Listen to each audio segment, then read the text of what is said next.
Hi, everyone. Thank you so much for joining us today.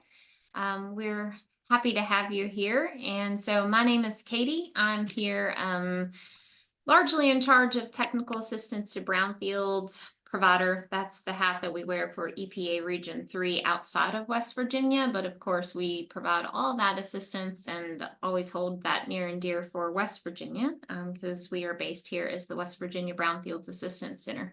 So I've been here with the center for about 3 years now, and my background is in city planning. So I'm going to hand it over to Jared to introduce himself. Hi, I'm Jared Stewart. I've been with Mid-Atlantic Tab for about 2 months now. I'm one of the community development associates with the team, and my background is in economics. Thanks, Jared. All right, so just a little bit about us. Again, we're kind of under the hat today of being your technical assistance to brownfield provider. And so again, it's assistance that we have available as you are going through the brownfield redevelopment process in your community. All of the assistance that we are able to provide to you is free. And one of the many ways we can help educate folks is by doing webinars such as the one today. So again, this is just one example of how we can help you and your communities. At this time, we'd love for Aaron and Chris to introduce themselves. They will be the stars of today's show, providing you the overview of the information for the current round of EPA grants. Hey, good morning, everyone. My name is Chris Lesniak. I'm the EPA Region 3 Project Officer and West Virginia State Lead. Good morning. I'm Erin Britton. I'm the West Virginia DEP Brownfields Program Manager. Thank you both.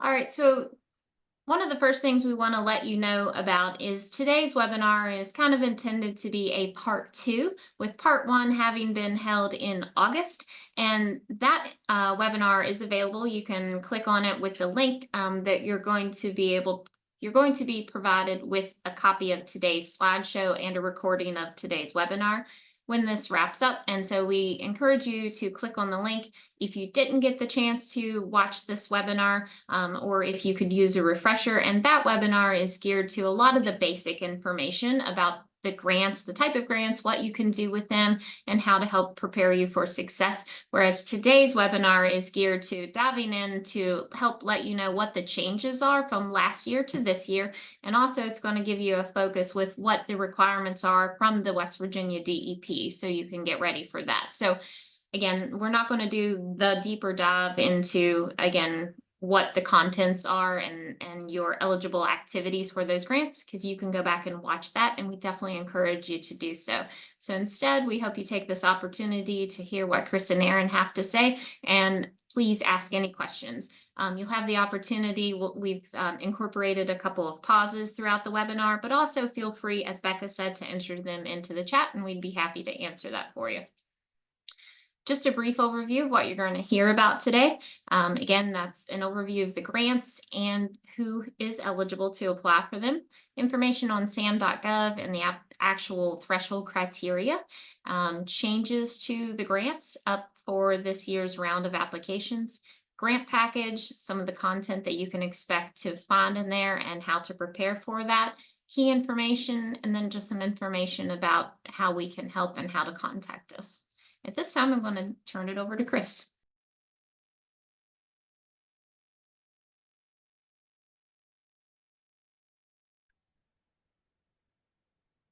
Thank you, everyone. So we'll be going over our annual competition that the NOFOs are now released. We have the MARC grants this year.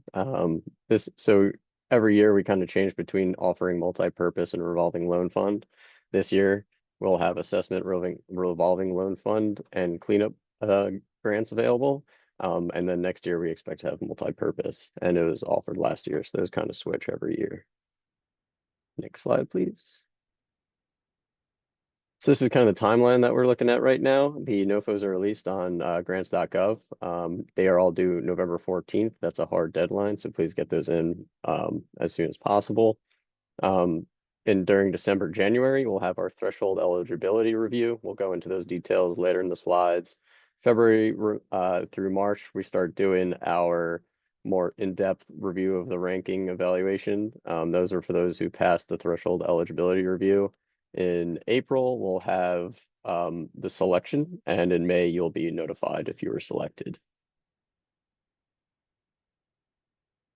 So kind of a snapshot of the grants that are being offered this round. We have a pretty substantial amount of funding thanks to the bipartisan infrastructure law funds still being available. We have 2 more years of this, so it's a huge jump in funding.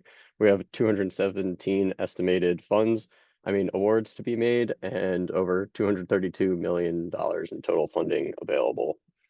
You'll see in some of the columns, you'll have community-wide assessments as new and existing. So that's if you're brand new to applying for these types of grants or existing. So you'll have 2 pots of funds to apply into. So if you're a new applicant, you have a different competition of applicants than existing. So it's nice to have both funding pots available.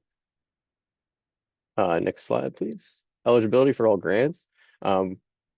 We have a total list of eligible entities at that link at the bottom, but essentially we have state, local, and tribal governments, general purpose units of local governments, regional council or redevelopment agencies, nonprofit organizations, and quasi-governmental agencies that are eligible to apply. Please check the specific NOFO for what grant you're applying to. For example, Assessment Coalition, you'll have different eligibilities for what type of entity you are, depending if you're going to apply as the lead or non-lead entity. So make sure to check in with that NOFO if you have any questions. Snapshot, this is kind of a good chart to kind of decide if you're eligible to apply for any of these grants if you already have an existing grant. So for example, if you look at the left column, my organization currently has a multi-purpose grant in FY25. Can I also apply for a non-lead member of an assessment coalition grant? The answer would be yes, but you must draw down 70% of each multi-purpose grant that you have. So it's a pretty helpful chart, just kind of gauge where you are if you're looking to gain another Brownfields grant this cycle.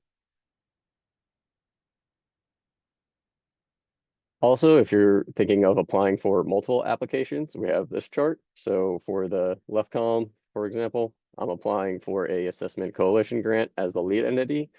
Can I also apply for a non-lead member of an assessment coalition grant? And the answer would be no. So just kind of similar layout, pretty helpful. Take a look through if you're going to apply to 2 grants. So now we're going to dive into sam.gov and some requirements before you kind of submit that application and how you'll submit that application. So the NOFO, as explained, is live right now on grants.gov. It will have the guidance document linked to there, and that's where you'll be submitting your application. In addition to this, you'll also have to have your sam.gov registration completed, and this is a site where you'll kind of gain your unique entity ID, also known as the UEI, and make sure to have this because we are not flexible in applicants submitting outside grants.gov as we were in previous years. So this is pretty hard requirement these days. So make sure to get that sam.gov registration completed. So diving more into sam.gov, this is the System of Award Management. It's the official website for US government. And as a reminder, there's no cost to use sam.gov. This site is totally free. If someone's trying to offer you a service to kind of pay for signing up for sam.gov, please ignore that. We can help you sign up if you need to. And there's a lot of instructions how to. This is how you update or renew your entity registration, check the status of your entity registration, search for exclusion records. And as a reminder, this is kind of a lengthy process. So if you haven't done this yet, please get started because it can take up to 2 weeks or more to complete this registration process. So we don't want this to be a bottleneck for you when you're approaching that November 14th deadline. So on sam.gov, just some reminders, you'll need to register, you'll be getting your, for non-federal entities that are registering, you'll need to mail that notarized letter back that you receive within 30 days of activation. You'll need a bank account when you're setting it up, a tax ID number, and you'll be gaining your unique entity identity. And if you already have a SAM.gov registration, make sure it's renewed. These have to be active while you're applying, and the information has to be updated. So now we'll be diving into some threshold criteria for the grants this year. So threshold is kind of this part of the process. It's a pass or fail portion of the application. So these are pretty, if you get a fail on any of them, you will not be eligible to receive the grant. So please double check your work. You can't make changes after you submit the application. If you are not eligible to receive the grant, then you'll be receiving a notification within 15 calendar days of the ineligibility determination. So if you are eligible and you pass this threshold, don't expect to get anything back. It's only for those who did not pass threshold, you'll be notified, and everyone else will be passing through the ranking criteria. Make sure to double check your work again, because once you submit, it cannot be edited.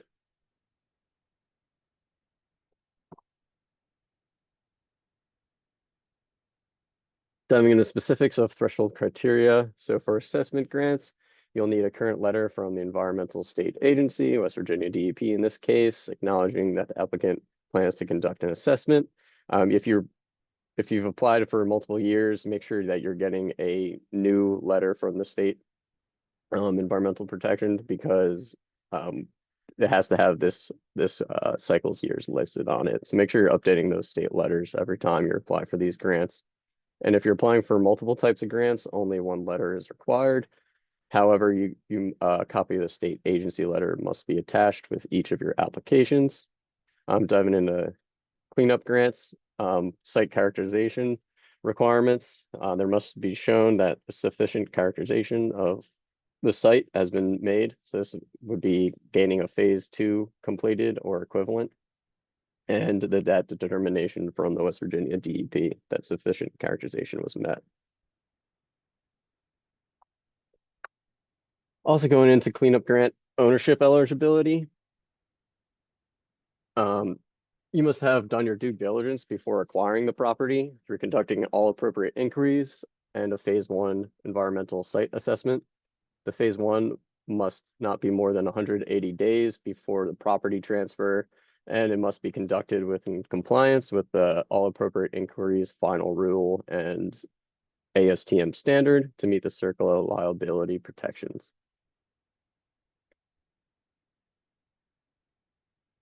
Also, some threshold criteria for cleanup grants. We want to make sure that the community is engaged with these federal dollars. So part of this is the community notification process. There should be an ad in the local newspaper or equivalent means to communicate with the target community that this application is being submitted and the plans of the application. This should be done no later than 2 weeks before the application is submitted. It must clearly state a copy of this grant application, including draft APCAs, also known as the Analysis of Brownfield Cleanup Alternatives, and it must be made available for public review and comment. There should also be directions on how to comment on the draft application, where that draft application is located. This could either be a library, public website, other means, and a date, time, and location of this public meeting. Diving into the public meeting, during this meeting, you should be discussing the draft application, considering public comments. This doesn't have to be a grant public meeting specifically. This could be scheduled during a reoccurring meeting within the town, and it could just be a topic during that town meeting. It doesn't have to be in person. It could also be virtual. And during this public meeting, make sure that the grant application is available, and you must respond to these public comments if there are any during this public meeting, and the meeting notes and summary of the public meeting should be posted, and a sign-in sheet or participation list will also be submitted with the grant application.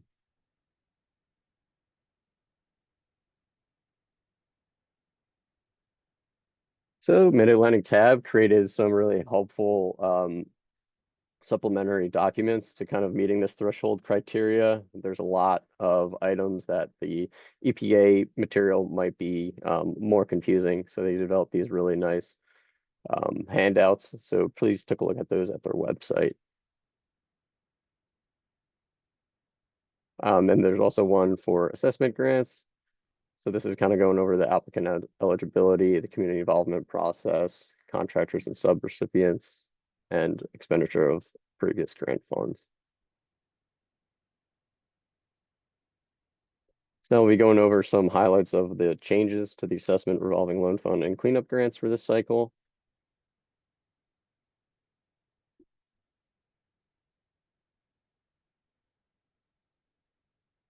For a complete list of changes, make sure to check the link there. For assessment grants, there's been some changes to coalition grants. Must have at least one non-lead member that has never been awarded a Brownfields multi-purpose assessment revolving loan fund or cleanup grant. Entities with an open Brownfields grant are eligible to be a non-lead member, but must have drawn down 70% of each MARC grant, and MARC includes multi-purpose assessment revolving loan fund or cleanup. And applicants may still include an eligible community-based nonprofit as non-lead members, but this is no longer a required for the narrative response to be evaluated more favorably. So this is a change from last year's coalition. Revolving loan funds. There's been no major changes to revolving loan funds, just the similar changes that has been made across all the grants. So just make sure to check on that guideline posted.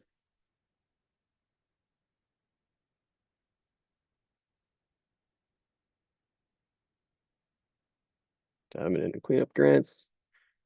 So cleanup grants for sites that contain hazardous building materials that have not been released and there is no threat of release into the environment. The site may now be eligible for funding as long as all other site eligibility requirements are met. So this is, for example, let's say you have asbestos in a building. You've been maintaining that asbestos. It's not leaching out into the environment. It's not friable. It's contained. Then you can be eligible for a grant as long as the requirements are met within that threshold criteria. Any questions before we move on?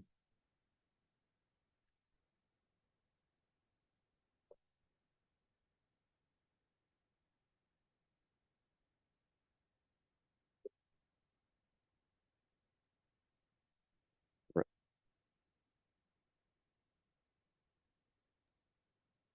Pass it off to Erin.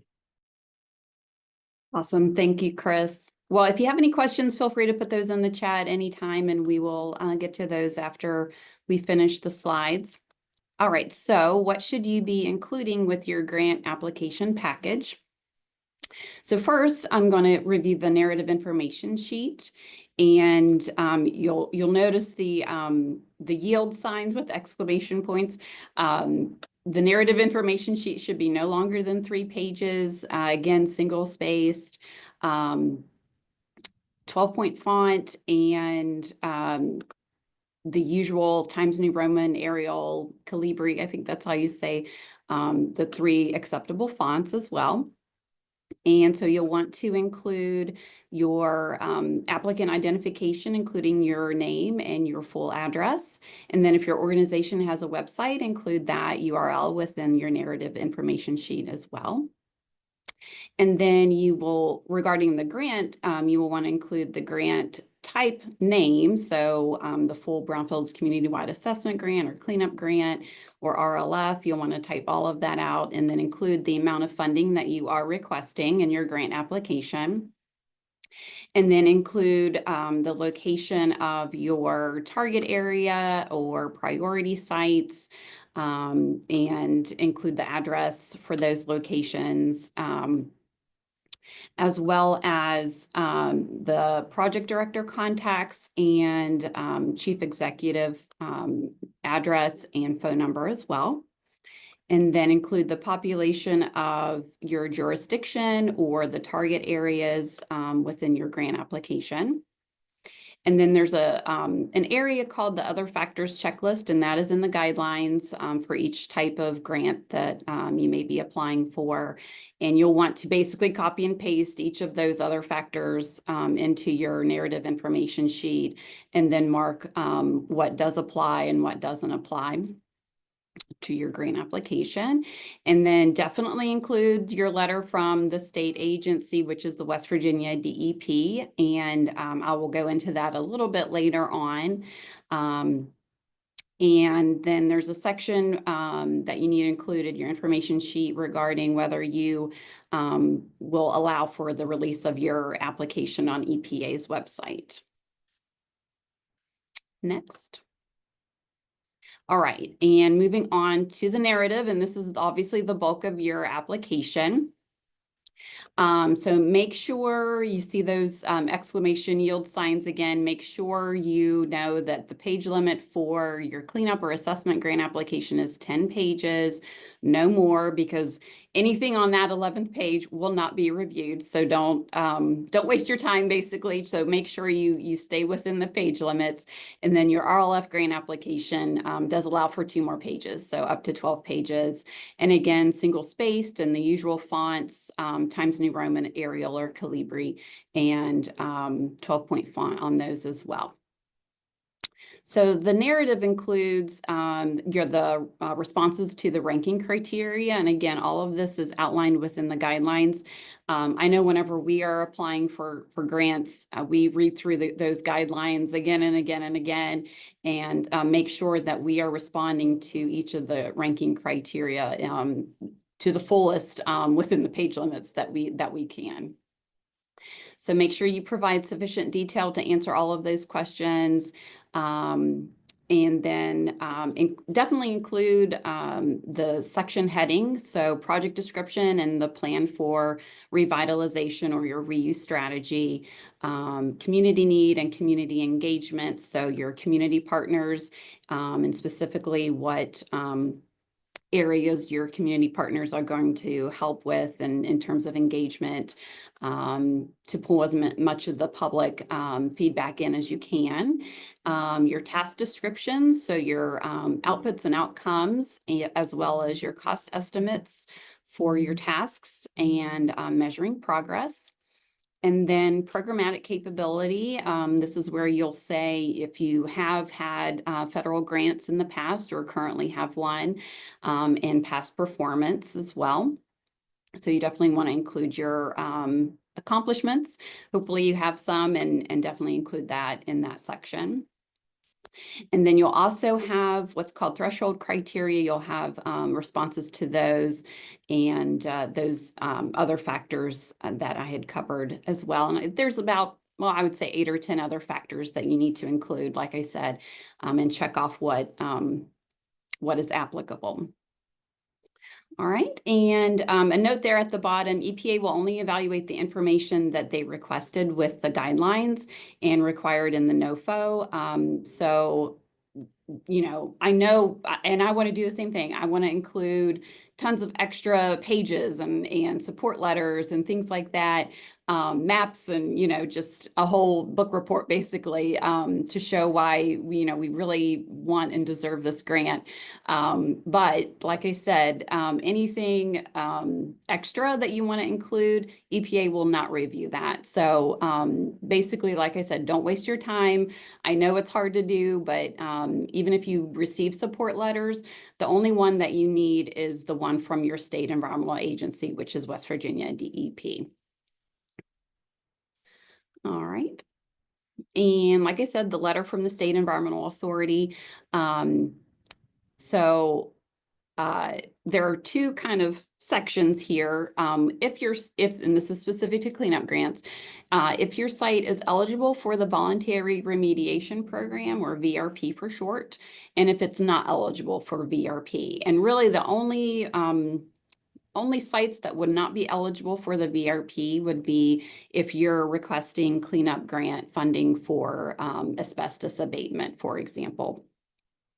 So almost everything else I would say would be eligible for VRP. And for cleanup grants, we have to get a little bit more involved in that we have to review your assessment data. So you should have had a phase 2 done if you are applying for a cleanup grant.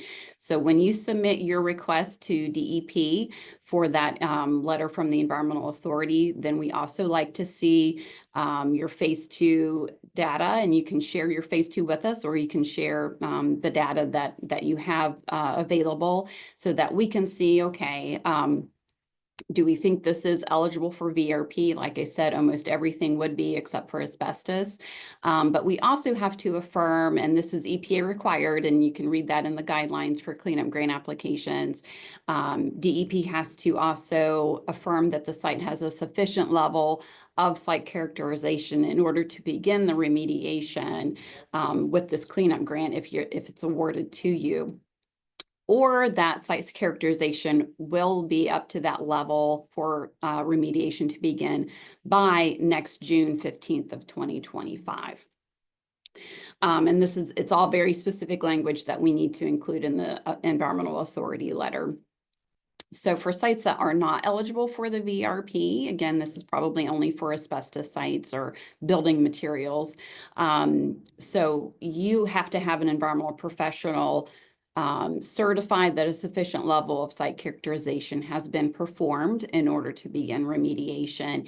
And when you, again, submit your request to DEP for the letter from the Environmental Authority, we also need to see that letter from the environmental professional that certifies that there's been enough characterization in order for remediation of the asbestos to take place.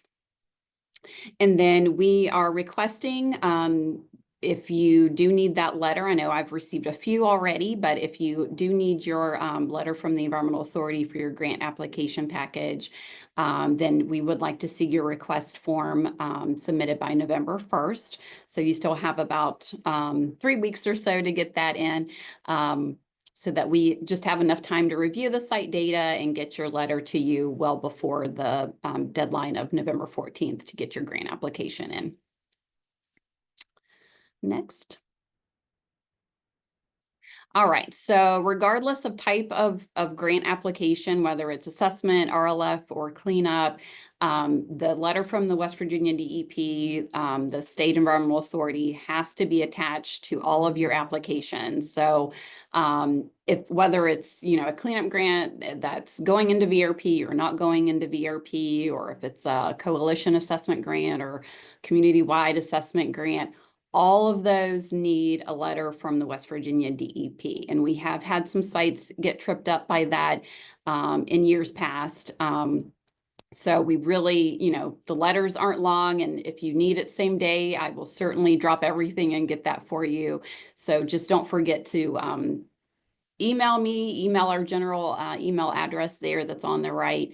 I check that daily, so or feel free to call me, and I can share my phone number as well. So we just want to make sure that you have that letter when you're ready to submit your grant application. And it just basically says the state is aware and we support your grant application. And then for cleanup grants, like I said, it has to have that specific language about site characterization. If you are submitting multiple applications, you just need one letter from DEP. And it has to have a current date. You cannot, if you applied last year and weren't awarded the grant, you can't use last year's letter. You have to have a current letter with this year's date. So again, those email addresses there on the right, that's my email address there on the bottom. And then our general DEP Brownfields assessment at wv.gov is our general one that we like for folks to use and submit their request form. And like I said, I check that every day. So that if you need a certain date for your letter, then I should be getting it to you very quickly. And we do have a request form on our website, and you can see the website there. You should be able to go straight to our website where our form is located. You can download the form. It's a fillable PDF. And all we need is, some general applicant information, what type of grant you're applying for, the amount, who your community partners are, and your focused target areas and priority sites. And then again, we would like to see that request form submitted no later than November 1st, so that we know we have plenty of time, especially if we're reviewing site assessment data. And our link there to DEP's website is there on the bottom. Please check it out. We've got lots of good information on our website. And I think I'm handing it back over to Chris. Yep. Thank you, Erin. Mhm. All right, so now we'll be going over some federal forms that are required. There's a whole list, so make sure to start this application early. We also have examples of all these forms listed on that link, sample federal forms that's underlined. That's a big help because a lot of the boxes may not be as intuitive, so this will help guide you through what you should be actually filling in. These forms include the SF424, that's going basically over your entity's organization. There'll be a budget, which is the SF424A. There will be the key contacts form, so that will be including who will be managing the grant from your organization and who will be handling the funds as the payee and who will be the administrator. There's a compliance review report. Again, there's a guideline for that, and the project narrative attached form that will include the narrative information sheet, the narrative, and the required attachments as one file, and those will all be uploaded on grants.gov. So grant debrief. So if you were unsuccessful in being selected in a previous cycle like last year's, hopefully you received your debrief that you requested, and make sure to look back on those notes that we provided and kind of input those into this application. And when in doubt, check the FAQs that are listed in the link there. There's a lot of helpful information that you might have questions on.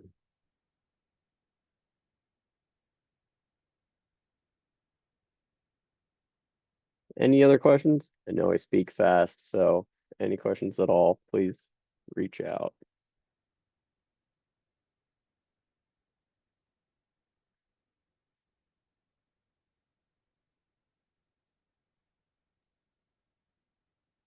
Thanks, Erin and Chris. This was really helpful. We really appreciate it. If you do think of any questions and up until this ends, feel free to just shout them out or type them into the chat.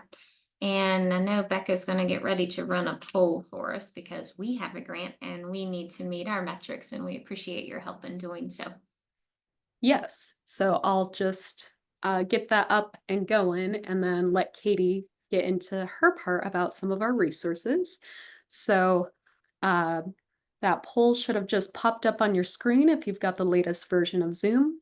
Question number 1, how prepared do you feel to write an EPA Brownfields Grant application after receiving support and resources? And then the second question, what other topics or activities would you like to see included in future tab events? Thanks, Becca.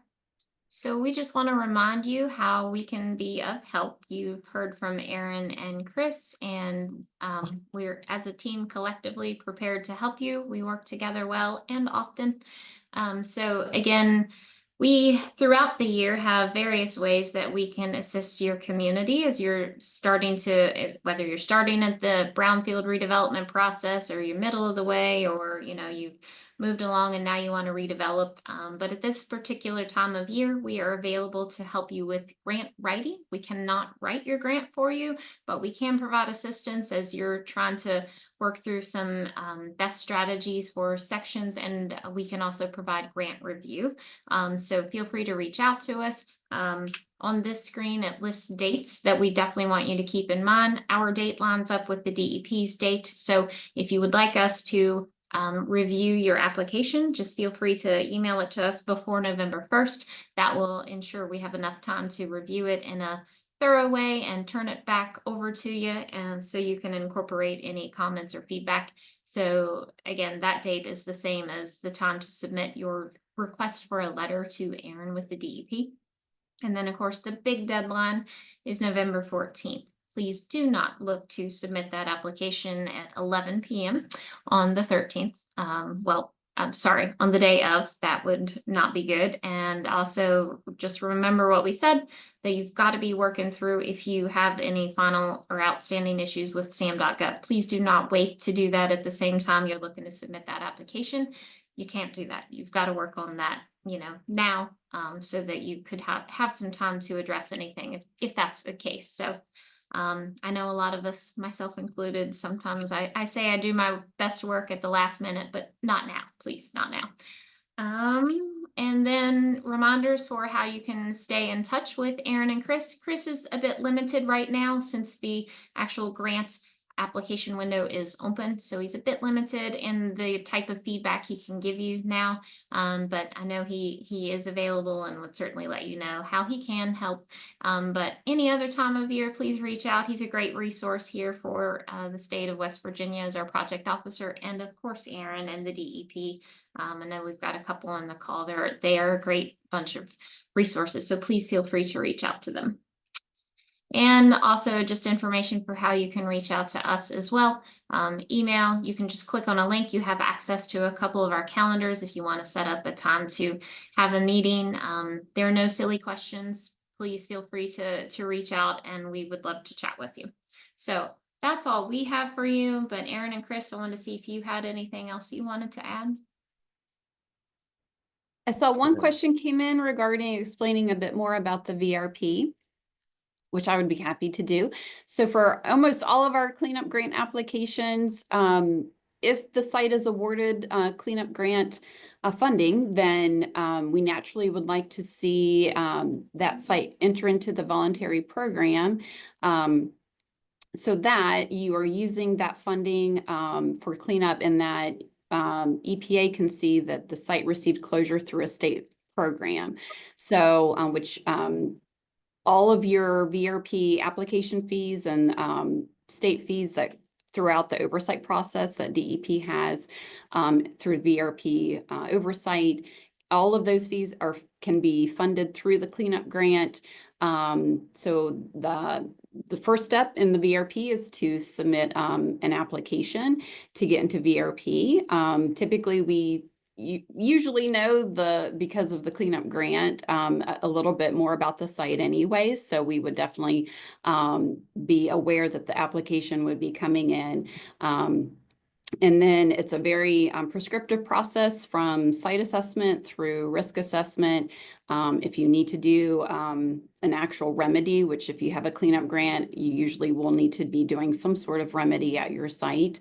So then it moves into the remedial action work plan phase. And then you typically will have site reuse or site use restrictions through a land use covenant, which would be recorded to the deed.